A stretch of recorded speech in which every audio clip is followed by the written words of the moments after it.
एक प्राचीन गांव में सुख शांति से लोग रहते थे। गांव के मुखिया रामलाल अपने न्यायप्रिय और बुद्धिमानी के लिए प्रसिद्ध थे। गांव में सब कुछ ठीक ठाक चल रहा था जब अचानक गांव में चोरी की घटनाएं होने लगीं। गांव वाले बहुत परेशान थे क्योंकि चोर का कोई सुराग नहीं मिल रहा था। गांव में हर रात किसी न किसी के घर से कीमती सामान गायब हो जाता था। लोग चिंतित हो गए थे और उन्होंने रामलाल से मदद की गुहार लगाई। रामलाल ने सभी गांव वालों को पंचायत बुलाने का आदेश दिया। उन्होंने गांव वालों को आश्वासन दिया कि वे चोर को पकड़ने की पूरी कोशिश करेंगे। रामलाल ने गांव के सबसे बुद्धिमान व्यक्ति पंडित जी से मिलकर एक योजना बनाई। उन्होंने सभी गांव वालों से कहा, कल रात को हम सब एक साथ जागेंगे और चोर को पकड़ने की कोशिश करेंगे।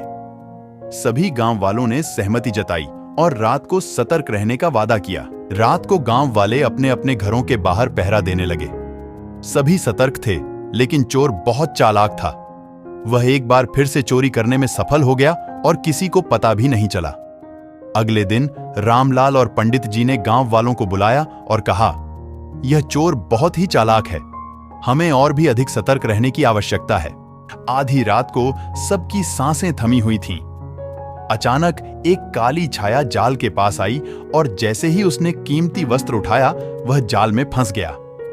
सभी गांव वाले दौड़कर आए और चोर को पकड़ लिया। चोर ने अपना चेहरा छिपाने की कोशिश की, लेकिन रामलाल ने उसके चेहरे से नकाब हटा दिया। चोर कोई और नहीं बल्कि गांव का ही एक प्रतिष्ठित व्यापारी जगन्नाथ था। सभी लोग हैरान थे। रामलाल ने जगन्नाथ से पूछा, तुमने ऐसा क्यों किया? जगन्नाथ ने सिर झुकाकर कहा, मैंने अपने व्यापार में नुकसान के कारण ऐसा किया। मुझे लगा कि चोरी करके मैं अपने नुकसान की भरपाई कर लूंगा, लेकिन मैं गलत था। रामलाल ने निर्णय किया कि जगन्नाथ को अपने किए की सजा मिलनी चाहिए।